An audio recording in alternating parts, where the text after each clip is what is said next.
All right, so hello everyone. My name is Rebecca White. I am the Chief Executive Officer at Engineers of Tomorrow, and I am honored to be hosting our first ever end of the year recognition event for our EIR program. I would like to begin by acknowledging the Indigenous people of all the lands that we are on today. While we meet today on a virtual platform, I would like to take a moment to acknowledge the importance of the lands which we each call home. We do this to reaffirm our commitment and responsibility in improving relationships between nations and to improving our own understanding of local Indigenous peoples and their culture. From coast to coast to coast, we acknowledge the ancestral and unceded territory of all of the Inuit, Métis, and First Nations people that call this land home. Please join me in a moment of reflection to acknowledge the harms and mistakes of the past and to consider how we are and can each, in our own way, try to move forward in a spirit of reconciliation and collaboration.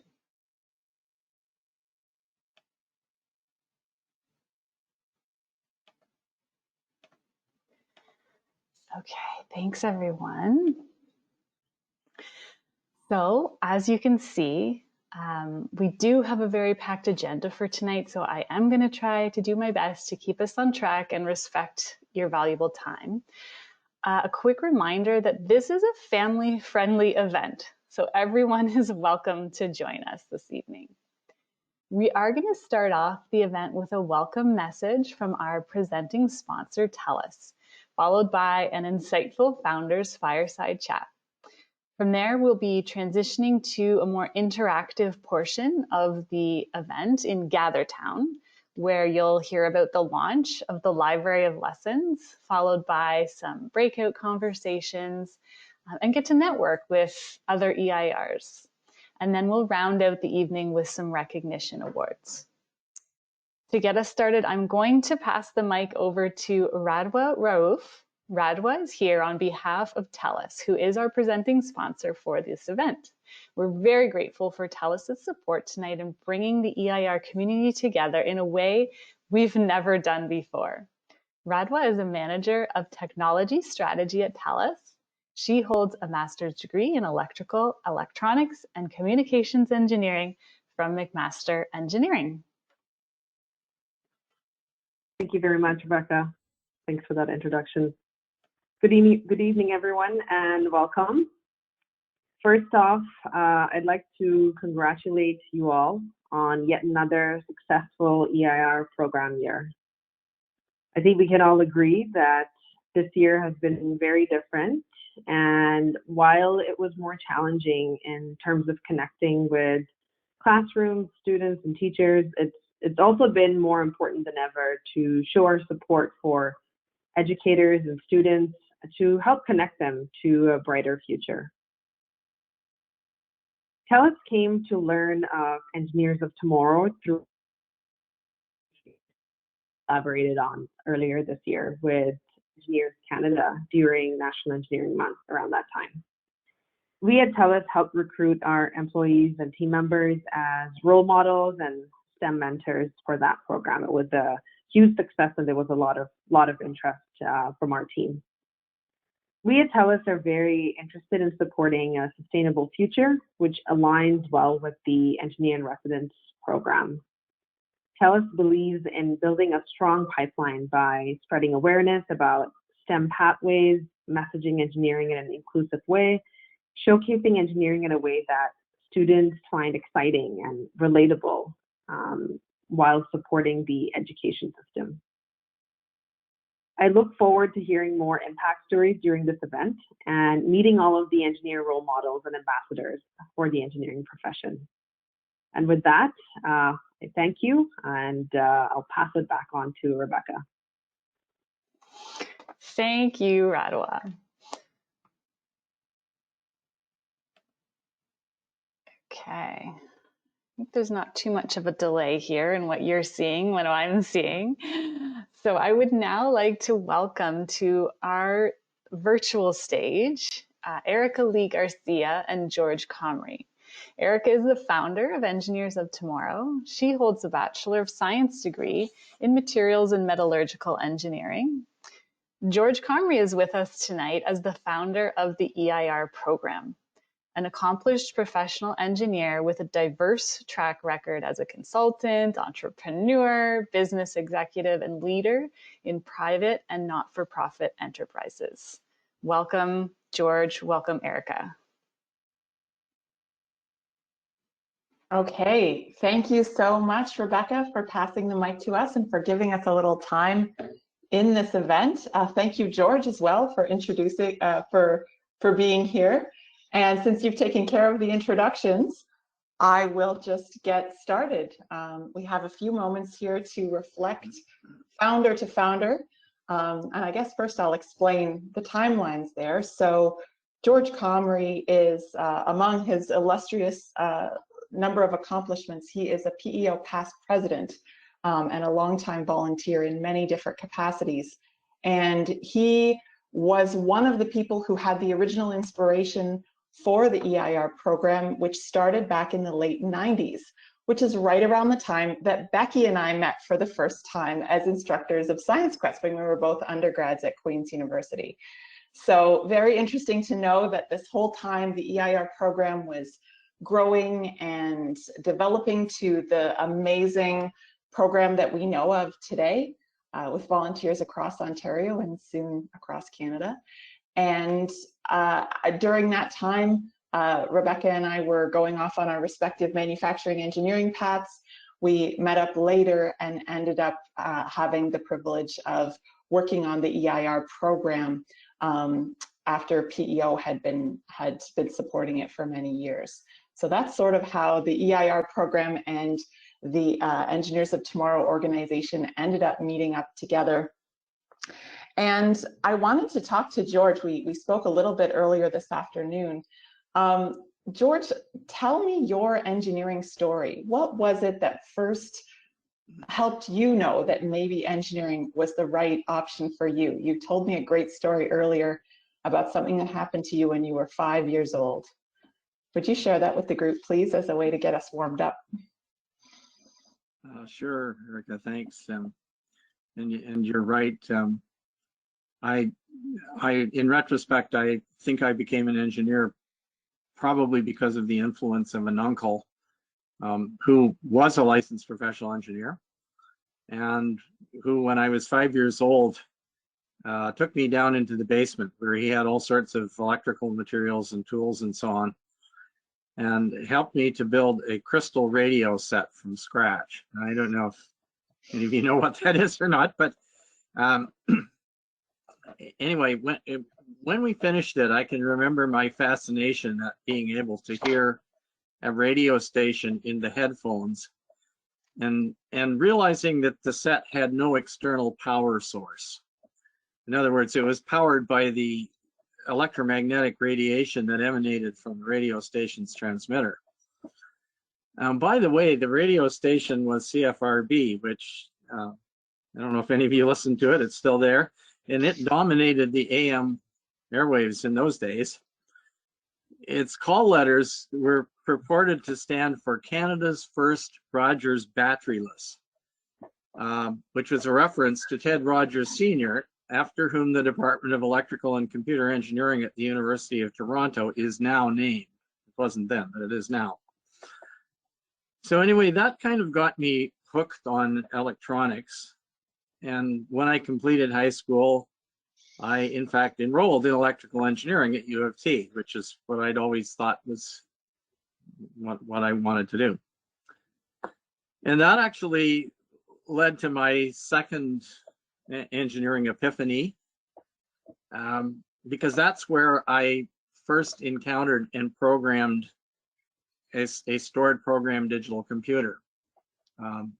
People didn't have personal computers in those days, of course. And so that was the first one that I ever saw, was the one that belonged to the Department of Electrical Engineering. And that's how I ended up really in the software engineering business, which is what I've done for most of my life. So anyway, I consider myself a testimony to the importance of role models in helping young people to find areas of interest that will end up influencing their life's work. That's great, George. Thank you. I think for me, my engineering story is a little bit shorter. It was one of those things where a guidance counselor said to me when I was in grade 12, about to go into OAC at the time, and said, you know, you've got pretty good math and science marks and engineering's pretty hard. Maybe you want to try it. And I'm not one to back down from a challenge. So clearly this is not a messaging strategy that's going to capture the best of, you know, the youth that could be and should be joining us in the profession to solve some of our most interesting and important technological challenges. So that's, again, part of what we were up to in Engineers of Tomorrow and what we are up to this day. Is telling better stories about engineering so that kids are aware that this is an option. We said something earlier in our pre-chat about how engineering is hidden from sight, and you really do need a role model unless you happen to have somebody in your family, as you did, who can take you by the hand and say, look, this is engineering. So EIRs are playing a really vital role in filling that potential disconnect between what their family might know and what their teacher might know.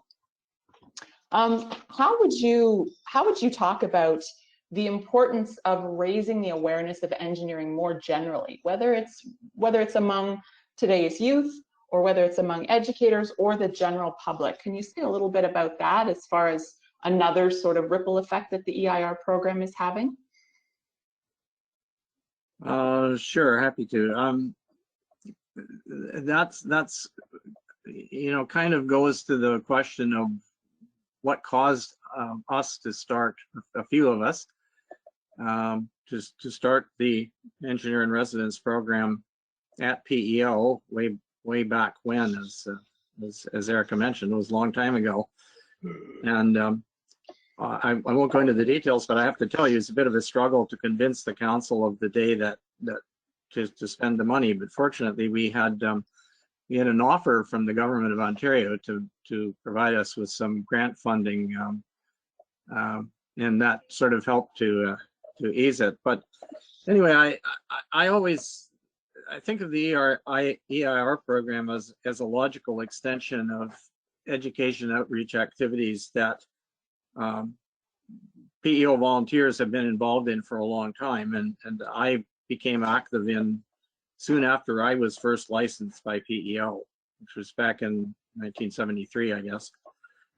I've always found that there are lots of professional engineers who are really quite generous when it comes to sharing their time and their knowledge and their experience with young people who are interested in exploring what they might do by way of a vacation. I mean a vocation, not a holiday. Many of us have observed that engineering is perhaps the least well understood of the senior professions by the general public. And that's probably because so much of what we do is actually hidden from them. If we do our jobs properly, right? There are no disasters. Well, that's yeah. I think that's an argument that we're actually not doing a bad job of protecting the public.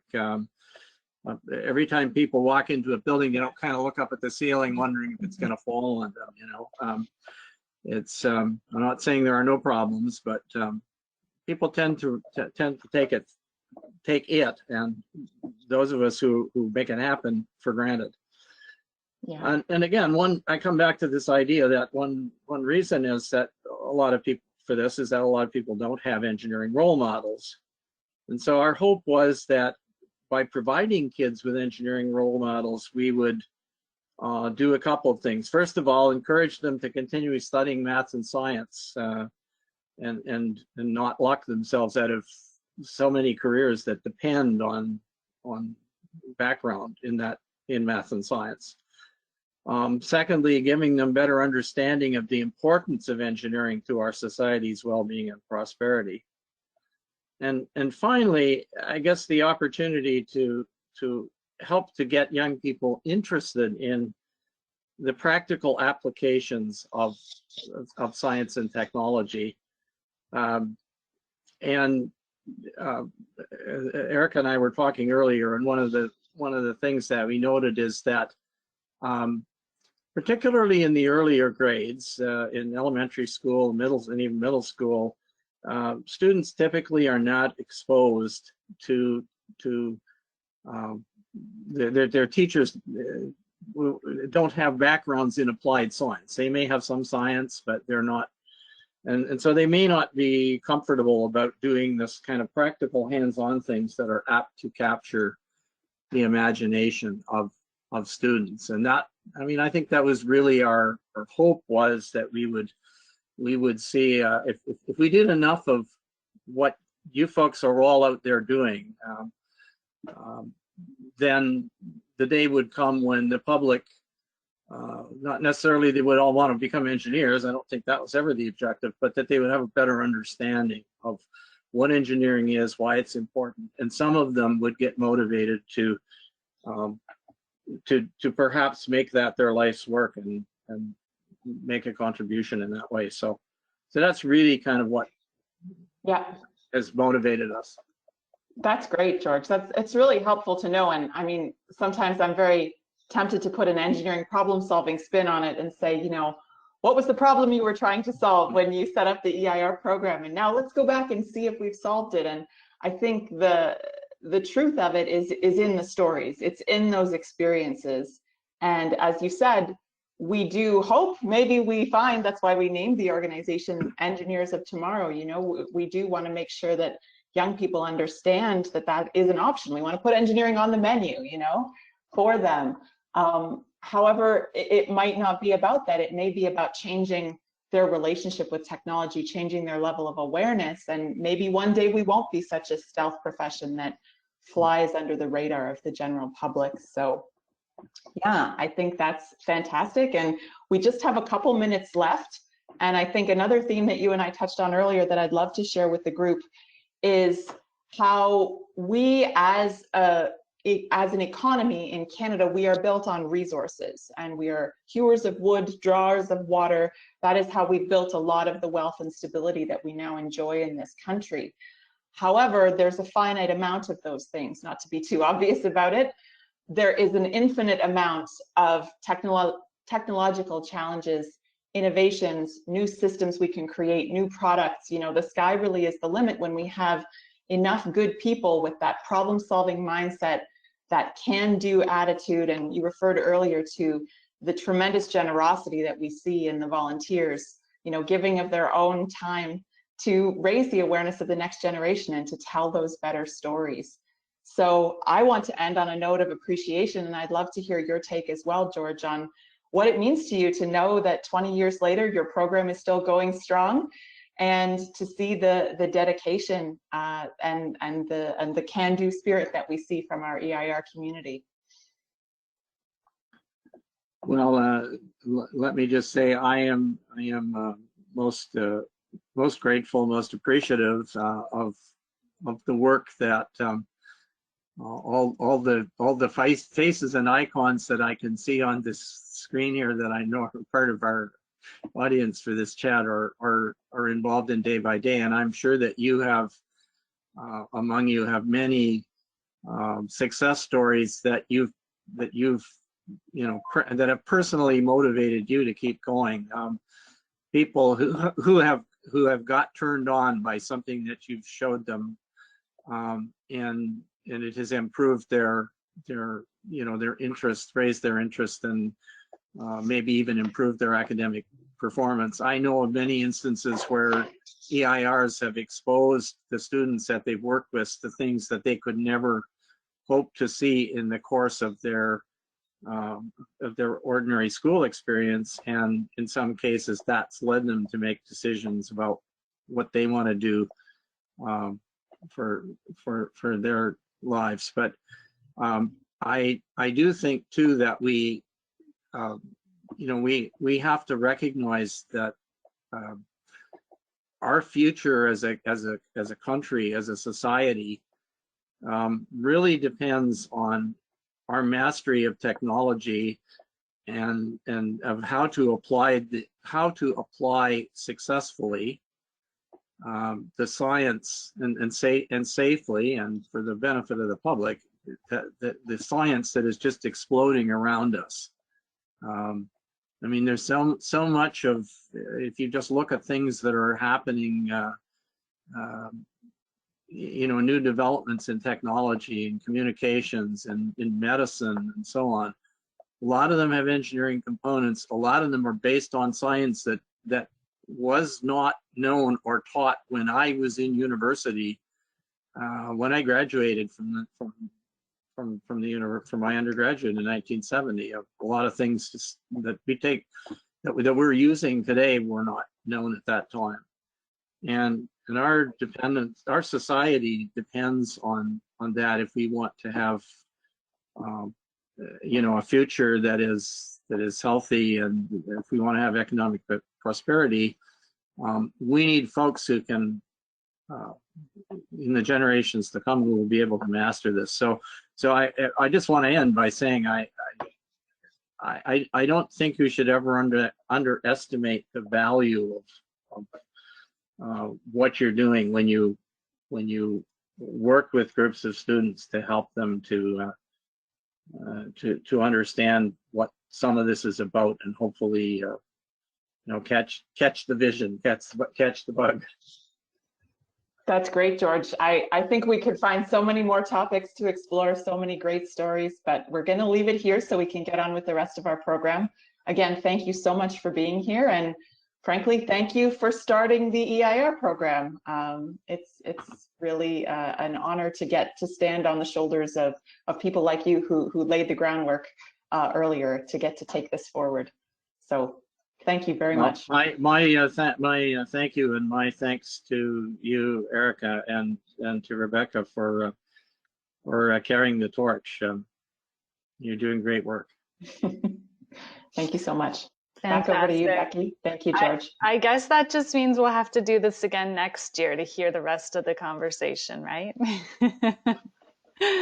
I actually have 4 pages of notes from our conversation earlier today. I mean, it's really powerful, I think, and hope everyone here, got some insights from the people that started all of this. Yourself, Erica, for Engineers of Tomorrow, and George, the Engineering Presidents Program. And thank you so much for sharing your time with us and your stories with us tonight. So we are about to transition over to our GatherTown platform. Don't go yet, please. First, I would like to introduce Ramon Yard, one of our members of our board of directors. And Ramon has a few tips to help us navigate GatherTown, as it is a bit of a new platform for us. Hey, good evening, everyone. So first off, I'd like to thank everyone for joining us at this event tonight, and thank you for all the work that you do as part of the EIR program.